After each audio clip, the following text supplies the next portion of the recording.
ఇస్కరియోతు యూదా గురించి బైబిల్లో మనం చదువుతాము. ప్రధాన యాజకుల దగ్గరికి వెళ్ళి 12 మందిలో ఒకడైన యేసు ప్రభు ఆ 12 ఎంపిక చేసుకునేటప్పుడు ఎలా ఎంపిక చేసుకున్నాడు, ఆ 12 మందిని చూస్ చేసేటప్పుడు ఎంపిక చేసుకున్నప్పుడు ఎలా ఎంపిక చేసుకుంటే రాత్రంతా ప్రార్థనలో ఉండి రాత్రంతా ప్రార్థన చేసుకుని వారిని ప్రార్థన పూర్వకంగా ఎంపిక చేసుకున్నాడు. 12 ఒకడు యూదా.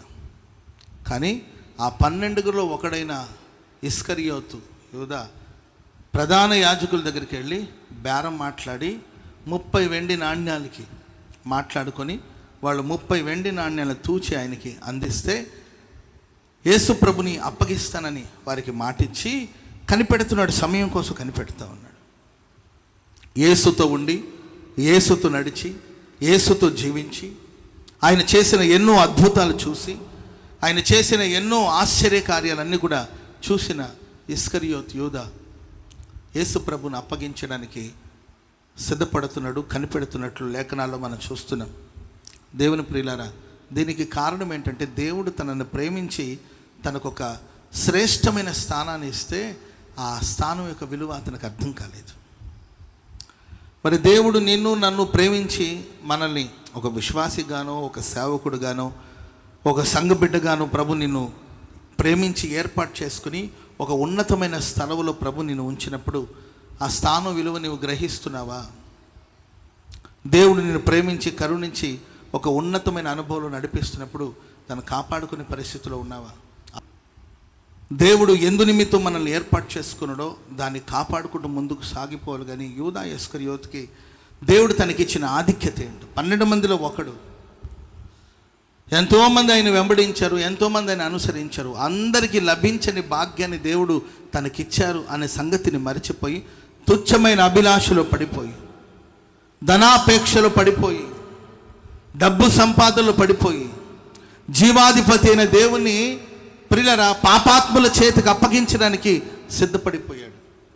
యేసయ్య అంటాడు, మీలో ఒకడు నన్ను అప్పగిస్తారు, ఎట్టు దైవ చిత్తం నెరవేరుతుంది, కానీ అతడు పుట్టకపోయింటే బాగుండేది అంటాడు దేవుడు. అతడు పుట్టకపోతే బాగుండేది. ఎలాంటి ఒక దౌర్భాగ్యమైన స్థితి మీరు ఆలోచించాలి.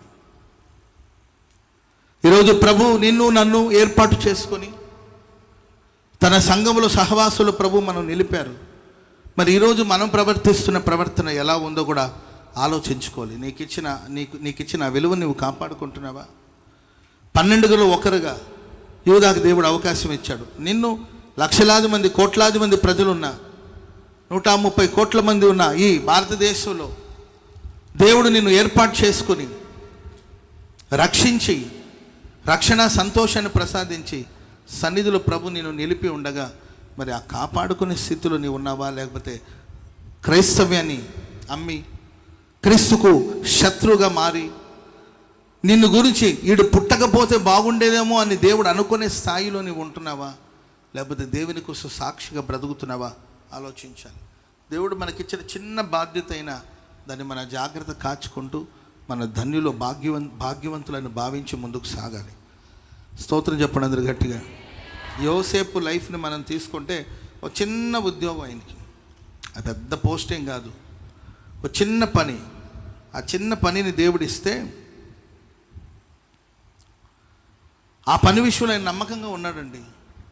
ఇంత ఘోరమైన పాపం చేసి నన్ను నమ్మి ఈ పనిని అప్పగించారు, ఈ ఘోరమైన పాపానికి నేను పాల్పడి నేను ఆ యజమానుడికి ద్రోహం చేస్తానా అని యజమాని విషయంలో నమ్మకంగా ఉండి యజమానునికి ద్రోహం చేయకుండా పాపంలో పడిపోకుండా తన జీవితాన్ని కాపాడు. చిన్న ఉద్యోగమే కావచ్చు, దాంట్లో నమ్మకంగా ఉన్నాడు. దేవుడు నిన్ను ప్రేమించి ఇచ్చిన కుటుంబ విషయంలో కావచ్చు, సేవ విషయంలో కావచ్చు, సంఘ విషయంలో కావచ్చు, బాధ్యతగా నీవైనా నేనైనా ప్రవర్తించవలసిన అవసరం ఎంతైనా ఉందండి. ఒక తండ్రి తన కొడుకుని విపరీతంగా కొడుతున్నాడు, తన పిల్లల్ని ఇద్దరిని విపరీతంగా కొడుతుంటాడు. ఎప్పుడు కొట్టడం, తిట్టడం. ఆ పక్కింటోడు అంటాడంట, ఒకరోజు ఆయన దగ్గరికి వెళ్ళి, అయ్యా పిల్లల్ని ఇలా చిత్రహింసలు పెడుతున్నావు కదా, బిడ్డల్ని ఇంత కష్టపెడుతున్నావు కదా, కాబట్టి నీకు కష్టం అంటే చెప్పు, ఆ పిల్లల్ని నాకు ఇస్తే నేను పెంచుకుంటానయ్యా. పిల్లల్ని ఇలా హింస పెడుతున్నావు, కొడుతున్నావు, బాధ పెడుతున్నావు అసలు నీవెందుకు పెంచాలనుకుంటున్నావు అంటే, నాకు పిల్లలు లేరు కనుక నాకు ఆ బాధ్యత తెలుసు. పిల్లలు లేరు కనుక ఆ కష్టం ఏంటో నాకు తెలుసు. నీకు ఇచ్చిన పిల్లల్ని నీవు హింసిస్తున్నావు, కష్టపెడుతున్నావని.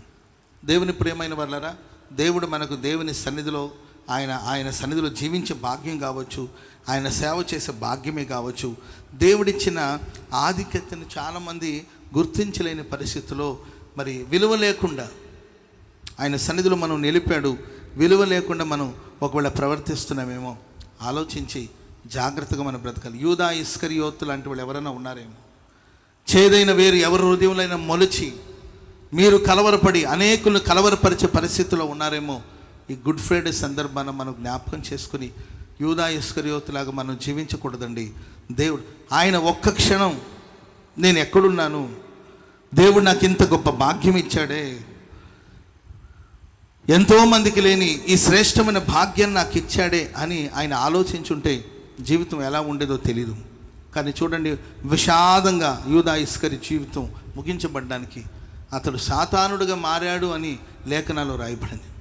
వారిలో ఒకడు సాతానుడు. నేను గతంలో కూడా చెప్పాను, సాతాను ముందు మనిషిని ప్రేరేపిస్తాడు, పక్క నుండి ప్రేరేపిస్తూ ఉంటాడు. కొంతమందికి సాతాను ప్రేరణకు లోనైపోయి ప్రేరేపిస్తూ ఉంటాడు, తప్పులు చేయడానికి పక్క నుండి ప్రేరేపిస్తుంటాడు. వాళ్ళే అంటారు, ఏంటో నన్ను ఇలా చేయాలని అనుకోలేదు, ఎందుకు అలా ఆలోచన వచ్చేసింది, ఇలా మాట్లాడాలని నేను అనుకోలేదన్న సడన్గా ఎందుకో అలా మాట్లాడేశాను, ఇలా ప్రవర్తించాలనుకోలేదు, ఎవరో నన్ను ప్రేరేపించినట్లు అనిపించింది, పొరపడ్డానన్నా, తప్పు చేశానని అంటుంటారు కొంతమంది. ఇంకొంతమందిలో సాతాను జ్వరబడతాడు. ఆ జ్వరబడి అందుకే ప్రార్థన చేస్తున్నప్పుడు కొందరు నుండి దురాత్మ బయటకు వస్తుంది. వాళ్ళకి ఏం చేశారో కూడా వాళ్ళకి తెలియదు అనమాట. ఏం చేశారు మీరు, ఎందుకు ఇలా ప్రవర్తించారంటే తెలియలేదు నాకు, ఏం చేశాను నేను అని మాట్లాడుతూ ఉంటారు కొంతమంది. నేనైనా మాట్లాడింది, నేను అలా మాట్లాడలేదు అంటుంటారు. అంటే వాళ్ళలో సాతాను జ్వరబడి ఉంటాడు. ఇంకొంతమంది ఉంటారు, వాళ్ళే సాతానుగా మారిపోతారు. అదే ఇస్కరియోతు యూదా గురించి మనం చూస్తాం. సాతానుగా మారిపోయాడు. ఇలాంటి వాళ్ళు ఎవరు మార్చలేరు. కాబట్టి దేవుని బిడ్డలారా, సాతాను శోధనకు లోనైపోయి, అపవాది శోధనకు లోనైపోయి, అపవాది తంత్రాల్లో పడిపోయి దేవునికి సాక్షిగా బ్రతకవలసిన, దేవునికి సాక్షిగా జీవించవలసిన యూదా ఇస్కరియోతు జీవితం శాపగ్రస్తంగా మార్చబడినట్లు లేఖనాలు గ్రంథస్థం చేయబడింది. అలాంటి అనుభవాలు మనలో ఉన్నాయేమో. ఈ గుడ్ ఫ్రైడే సందర్భాన మనం జాగ్రత్త పడి ముందుకు సాగిపోవాలి. దేవుడు మనకిచ్చిన ఆధిక్యత, దేవుడు మనకిచ్చిన స్థానాన్ని గురించి మనం జాగ్రత్తగా ఉండాలి. స్తోత్రం చెప్పండి అందరు గట్టిగా, చెప్పండి గట్టిగా, హల్లెలూయా, హల్లెలూయా.